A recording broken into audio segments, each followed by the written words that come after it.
ng ganito, mga defining statements, di ba? Et cetera. And speaking of the man of the hour, the new boxing champion, General Torre, was clearly he was really the star of the night. I mean, he walks into the room, everyone go there, and then pumunta pa siya sa side ko. By the way, unlike you, Sir Ronald, he appreciates my shadow kicking. Magaling daw ako. Sabi niya, ay, magaling ka pala. So, according to a certain DDS Tribune, we are the champions of shadow fighting. No comment. No comment. No comment. Sir, no? I refuse to answer because my answer might incriminate. No, but the president said something like... Halimbawa, yung kay Torre. Oh, sige. Sinundan na niya sana. Sinundan na niya. No? Doon sa 3 years, mas maraming nahuli at hindi ganun kadaming namatay sa EDCA, whatever. Kaya yung 6 years ni Digong. Itong kampiyon, laban sa mga kulto. Right. Katulad ng KOJC. Laban sa impunity, katulad ng crimes against humanity. So you think he should build on Torre more? Itong kampiyon na ito, hindi na ito kampiyon sa boxing. Kampiyon ito laban sa impunity. At ngayon, tutulong siya. Laban dito sa massacre ng mga sabungero. Gamitin yung salita, massacre. Mahigit 100 no? Tutulong siya dito. Lalo na, yung iba rito ay leader ng pulis nung panahon ng Duterte. So, well, he admitted that there are scalawags inside. Puro indirect Di ba? Puro indirect. You have 2 years. Diretso na. It shows you are, para kang to borrow a page from the Duterte book. Wala kang kinakatakutan. I-specify mo yung kalaban. I-specify mo yung iniimbestigahan. I-demonize mo. Diba? Sabi niya, ilalabas ko yung listahan nitong mga gumawa ng anomalous na flood control projects. Ibig sabihin, papunta siya ron. Bakit hindi niya gawin yun sa iba? Diba? Na malinaw na kung sino itong mga so, ito. in short, there are some green shoots there, but you feel it just wasn't pushed to its logical conclusion. Kaya sabi ko, cup half full, half empty. But, Yes, but can't the cup be more filled up a bit in the coming weeks and months by his deputies? Sana. Torre step up, Remulla step up. Tahimik yung mga sekretary mo. May narinig ka ba after ng SONA na sumisegunda sa mga sinabi niya? Except Vince Dizon.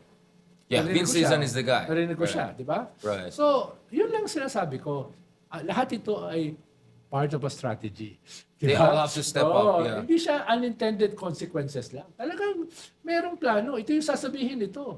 Ito yung habol mong output. Di ba? That's a strategy. Tapos minimeasure mo yan per month, per year, going to 2028. Makukuha ba natin yung ating output?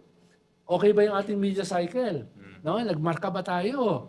No? Yung mga kalaban ba natin, kinakabahan, ninenervous? Aba, on the offensive pa. No? Kinasuhan ka pa. Yeah. Diba? Ibig sabihin, they don't feeling care. nila, they have the... Hindi sila takot dito. Yeah. Ang tingin nila ay 2028 kami na.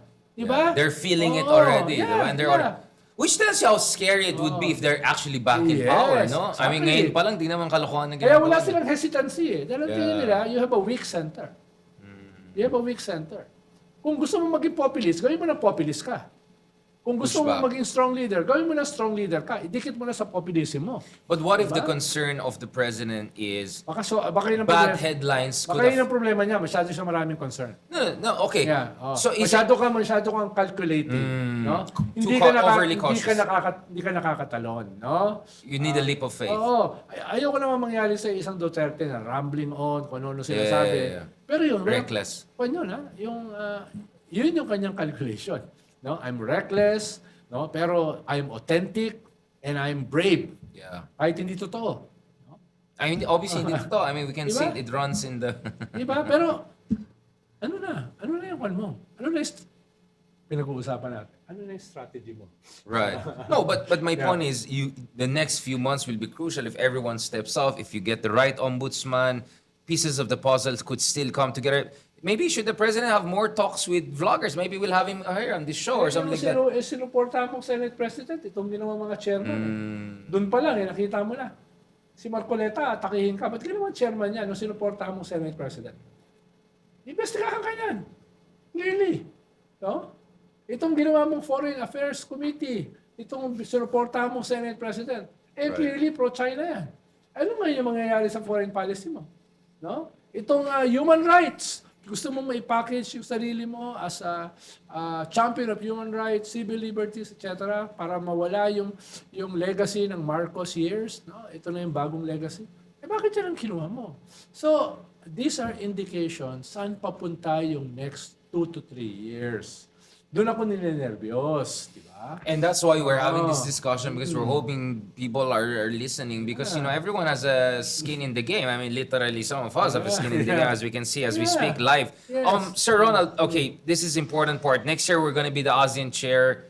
I saw indications Xi Jinping might want to come to the Philippines. Who knows? Maybe Donald Trump will have time for us to check the Trump Tower here. How should we position ourselves coming next year? Kasi you know, Anwar, you know how ang layo ng position ng Malaysia sa atin sa West Philippines. yes. My God. Yes. Singapore is a bit Indonesia, but you know, sometimes here, sometimes there. Vietnam was always supposed to be our best ally, but Vietnam is going through some internal stuff. So realistically, what is the best way forward? The president did not even mention the West Philippines at this time because I felt he wanted to project full neutrality as we become the chair, as we head towards becoming the chairman of ASEAN. How do you see that part? Well, tapos na yun eh. You cannot project yourself as neutral. Meron kang UNCLOS eh. Meron kang China in your own territory eh. So, tapos na yan eh. Ang kinakailangan mo na ngayon is strength. Yeah. No? Mahirap ka na mag-project na you're neutral. Neutral is capitulation. No? Iatras mo ba yung victory mo sa UNCLOS? No? Papayagan mo ba yung island building ng China? Hindi mo na ba susuplayan yung frontliners mo sa West Philippine Sea? Tapos na yung neutrality. You're not neutral. So, gamitin mo na yon to project strength. Ikalawa, puntahan mo yung strength mo. Appreciated ka ng mundo. If not yet, ng iyong neighbors. Appreciated ka from Europe to Latin America to India, etc. Strengthen mo na yun. No? Global South. Diversify, security. Yung US, medyo kapos eh. Hindi ipakita mo sa US, hindi lang kayo ang tutulong sa amin. Tinutulungan kami ng France. Tinutulungan kami ng UK. I think the president will be heading to India, my understanding Yes, is. tinutulungan kami ng India, no, etc. So, That's a correct path. Yeah, I mean, project we are multi-aligning in a project sense. that. Yeah. Habang hindi ka pa ganun kalakas dito sa iyong neighbors, project na yung mundo naman, sinusuportahan kami. Right. Diba? Yun yung iyong projection. Kung saan ka mahina, edi call mo muna, takpan mo muna ng global support. Australia, New Zealand, Japan, Korea, no? Huwag na magitin ng Taiwan. India, Yeah. no? UK, New Zealand, France, Australia, etc. So, emphasize that. No? Emphasize that. At yung sinabi mo na, not an inch. No? Not an inch. Ulitin mo. Ulitin mo pa ulit-ulit kahit yung kapatid mo ang head ng Foreign Affairs Committee sa Senate, no? Na Medyo iba yung na pro-China, no? iba Ganunin mo na. Or else ang magdo-dominate ng narrative ay itong mga lunatics na ito. Yun ang magdo-dominate. Ang habol mo in the clutter, in the noise, Right. ikaw yung dominant. Hindi ka na pwedeng above the fray. And No? he The will have fray- natural allies in the progressives who are Yes. West Philippine Sea strong, you know, like you guys. Yes. Atin to, di ba? Yes. Exactly. Hindi ka na pwedeng above the fray. The fray is inside your house. Right. No, yun yung, Right. Diba? Magpaproject ka, I'm above the fray. No, I don't want to intervene sa Supreme Court, sa Senate. I don't want to intervene dito sa dynamic sa West Philippines. Hindi na pwede. Because these are multiple existential Yun eh. challenges Diba? and crises. So, gamitin mo na and develop a strategy based on that. Ang hirap kasi, how can you develop a strategy? Hindi mo alam yung term of preference. Diba? Dapat alam mo ano yung term of preference mo in order to develop a strategy based on that. At ano yung end goal mo? For now, ang end goal mo is 2028. No? Do you want a president who will be pro-China? Diba? Do you want a successor who is pro-impunity? Diba? Do you want a successor who will destroy you, not only politically, but also physically? So, Or as threatened to at least, dapat yeah. malinaw. So, you develop a strategy based on that term of reference. Ano yung nangyayari ngayon? At ano yung danger sa 2028? Yun yung hinahanap ko. Right. I mean, obviously, the emerging line from certain quarters is, eto na, Sherwin na si Sarah, she has the momentum, she's gonna do basically Trump, right? Then destroy that populist narrative. Destroy that narrative. Exactly. But naturally, wouldn't that mean a kind of a new united front Exactly. coalition. Yeah. Which means, lead. Wala nang patumpik-tumpik, di ba? Wala na yung neither here nor there. Wala na yung above the fray. No, lead. Destroy your enemies. True, the Because rule your of law. enemies Yeah. are planning to destroy you. Right. At sinasabi nila yan publicly. Right. And yun nga, they're feeling so kung ano I'm seeing live. Sila pa malakas na loob, di ba? Sila pa malakas ang Oo, loob. diba? By the way, I'm seeing solidarity statements, shout out kay Yeah. Congressman Chel Jokno, Congressman Percy Sendanya, Congresswoman Leila De Lima. More and more solidarity statements are coming in as people wake up to this amazing, incredible news na bawal pala mag-express ng contrarian views nowadays. Sorry hindi ako maglalabas ng solidarity statement. Yun nga, I think, sir, by just being... Una, hindi ko alam paano. Actually, I was like, So, Facebook ba yan? X ba yan? Dito, do you want to say something in support of your beloved... Alam niyo, going into 2028, kailangan natin ng martyrs. Kailangan natin ng icons. Right. Kaya somebody has to do it. Wala dito sa table na ito, maybe. Somebody has to do it for the team. No? For the Take team. it for the team. Parang sa mga frat yan, Sir Ronald, yung, uy, open-minded lang tayo. Ano yung sa frat? Pare, open-minded lang tayo. Take one for the team, no? Okay. And I'm we sure... will visit you doing community I'm service. sure, Nagwawalis ka doon sa Estero.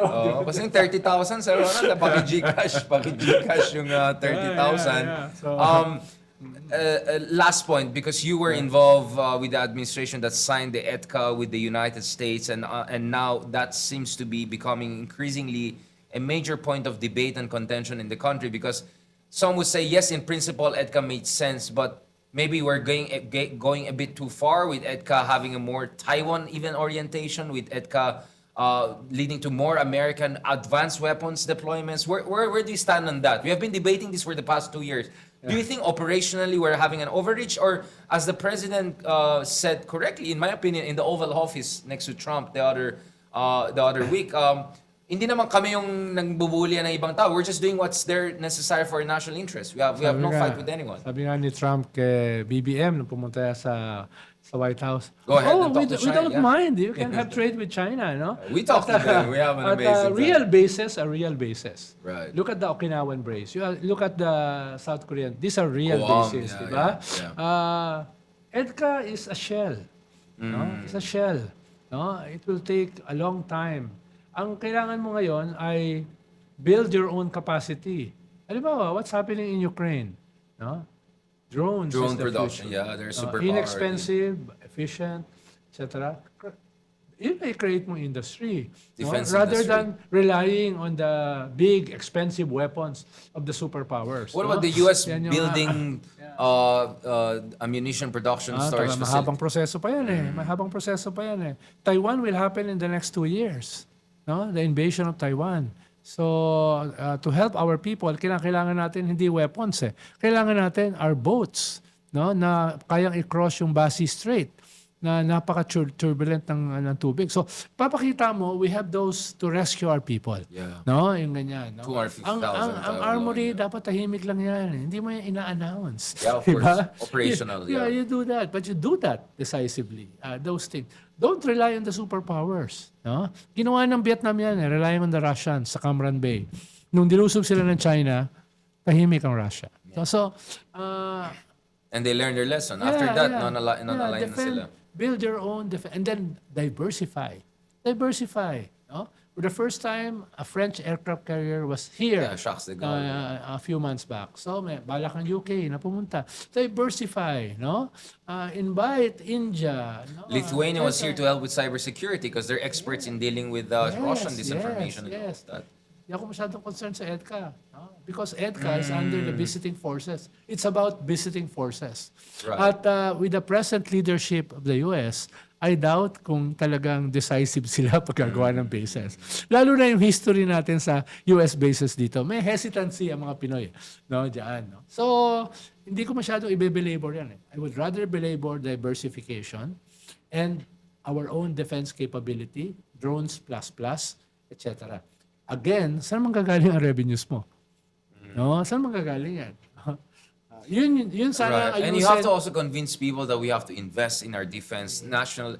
Yun nga, like, this is not only about battle of dynasties or political finance. This is really for the soul of Philippine democracy and our national interest, right? Yes, yun ang dapat ayusin ng iyong mga economic team. And Anong national gagawin mo? defense team too. Yeah. Yun yung hinahanap ko rin eh. Hindi lang sa SONA, o hindi... Yeah, in terms of actual policies and statements, yeah. Ikaw ba, may nakita ka? No? Ng clear fiscal strategy. Well, I'm still watching. Para mapondohan itong mga binanggit niya na populist sa... The World Bank offered $23 billion over the next 6-7 years in terms of new loans, ADBs coming in. So it looks like we're gonna ramp up the borrowing to invest in our infrastructure and all of that and a couple of But you big have projects. current borrowing expenses. It is.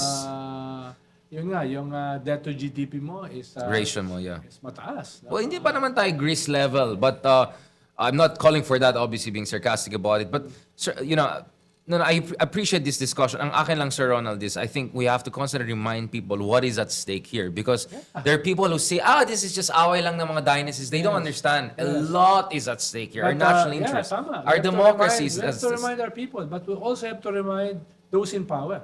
And that's why I hope they'll watch these episodes because this is what we want to do. remind them. No?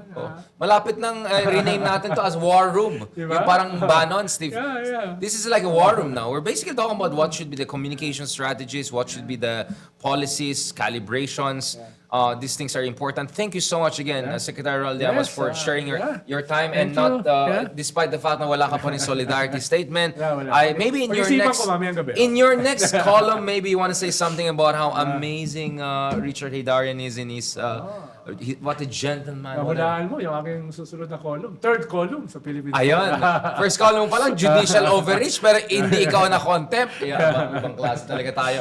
Thank you so much again, Secretary Ronald Llamas. And of course, columnist for the Philippine Star. Congratulations for that fantastic new position you have and looking forward to your new column and solidarity statement. With a columnist from the Inquirer. The Philippine Daily Na Inquirer. binabanatan ng isang senador. Na very na maraming committees na kuha. Nag-number 1 sa committees, champion ng committees. Thank you very much for joining the latest episode ng Pilipinas 360 Degrees, kung saan we try our best to talk about the national interest from the most non-partisan and objective way possible to make the Philippines great again. Maraming salamat. Talk to you soon.